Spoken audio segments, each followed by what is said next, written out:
आज इस वीडियो में हम बात करेंगे लिम्ब गडल मस्कुलर डिस्ट्रॉफी LGMD के बारे में। लिम्ब गडल मस्कुलर डिस्ट्रॉफी जो है, इसका जो कॉज होता है वो LGMD जीन में म्यूटेशन की वजह से होता है। कोई भी चेंज अगर इस जीन में आता है तो उसकी वजह से ये LGMD या लिम्ब गडल मस्कुलर डिस्ट्रॉफी होती है।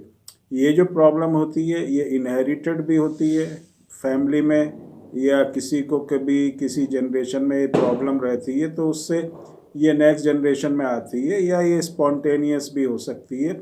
स्पॉन्टेनियस का मतलब है कि फैमिली में अगर किसी को मस्कुलर डिस्ट्रॉफी नहीं है, किसी दूसरी वजह से अगर ये जीन में म्यूटेशन हुआ है तो इसको स्पॉन्टेनियस म्यूटेशन कहते हैं। और इस तरह अगर किसी के अंदर ये चेंज होता है जीन के अंदर तो ये नेक्स्ट जनरेशन में जो है ये पास हो सकता है। तो ये जो कॉज होता है ये जीन में म्यूटेशन की वजह से होता है। और जो लिम्ब गडल मस्कुलर डिस्ट्रॉफी का जो सिम्टम होता है, क्योंकि इसका नाम ही लिम्ब गडल मस्कुलर डिस्ट्रॉफी है, लिम्ब का मतलब होता है हमारे हाथ और पैर, और जो गडल होती हैं, दो तरह के गडल हमारी बॉडी में होते हैं। एक होता है पेल्विक गडल और दूसरा होता है पेक्टोरल गडल। जो हमारा हिप जॉइंट होता है वहाँ का एरिया, और जो हमारा शोल्डर का जो जॉइंट होता है, कंधे का जो जोड़ होता है, वहाँ का एरिया, तो वहाँ का जो एरिया होता है उसकी मसल्स जो हैं बहुत ज़्यादा वीक हो जाती हैं, कमज़ोर हो जाती हैं, और एक तरह से वॉस्टिंग ऑफ मसल्स हो जाता है। जो हमारा थाई एरिया होता है, अगर हम बात करें, जो हमारा कूला होता है, हिप एरिया होता है, उसके नीचे जो थाई एरिया होता है वहाँ की मसल्स बिल्कुल सूख जाती हैं, जिससे किसी भी तरह का जोर जो है हम अपनी टांगों पे नहीं लगा पाते। और जो दूसरी चीज़ होती है, जो हमारा कंधा होता है, यहाँ की मसल्स जो हैं वीक हो जाती हैं, फिर उसके बाद पूरी टांग में और पूरे हाथ में ये वीकनेस चली जाती है।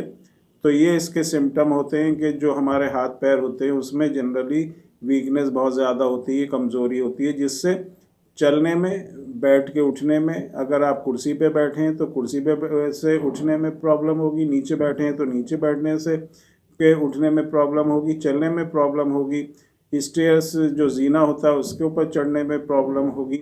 तो यही वजह होती है कि लिम्ब गडल मस्कुलर डिस्ट्रॉफी में जो जीन की म्यूटेशन होती है उससे प्रॉब्लम होती है। अगर हम बात करें कि किस एज में LGMD के सिम्टम्स जो हैं वो दिखाई देते हैं, तो माना जाता है कि 5 साल से लेकर और 40 साल तक की जो एज होती है, 5 साल से 40 साल तक की एज में कभी भी LGMD के जो सिम्टम है वो दिखाई दे सकते हैं।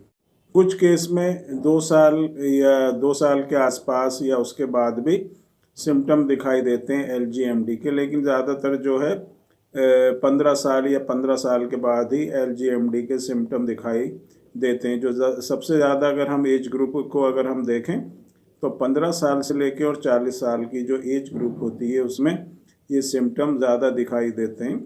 और अगर हम इसको कंपेयर करें DMD या बेकर मस्कुलर डिस्ट्रॉफी से, तो प्रोग्रेस जो है इसकी DMD के मुकाबले कम होती है।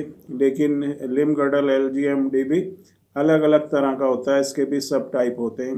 कुछ में तेज़ी से बढ़ती है, कुछ में जो है ये कम स्पीड से बढ़ती है। तो ये मस्कुलर एट्रॉफी है, मसल्स की वीकनेस है, मसल्स की डिजीज़ है, मांसपेशी कमज़ोर होने की प्रॉब्लम है। और जो कॉज होता है वो म्यूटेशन होता है जीन के अंदर, जिससे मसल्स जो होती हैं वो वीक होती चली जाती हैं, कमज़ोर होती चली जाती हैं, जिससे जो बॉडी की जो मूवमेंट होती है वो करने में बहुत ज़्यादा प्रॉब्लम होती है। तो इसको अगर हम देखें कि किस तरह से इसको अगर हम क्योर कर सकते हैं, कंडीशन में इम्प्रूवमेंट कर सकते हैं, तो अगर किसी भी तरह की मस्कुलर डिस्ट्रॉफी है तो आप जो है उसकी डिटेल जो है हमारे WhatsApp नंबर पर भेज सकते हैं।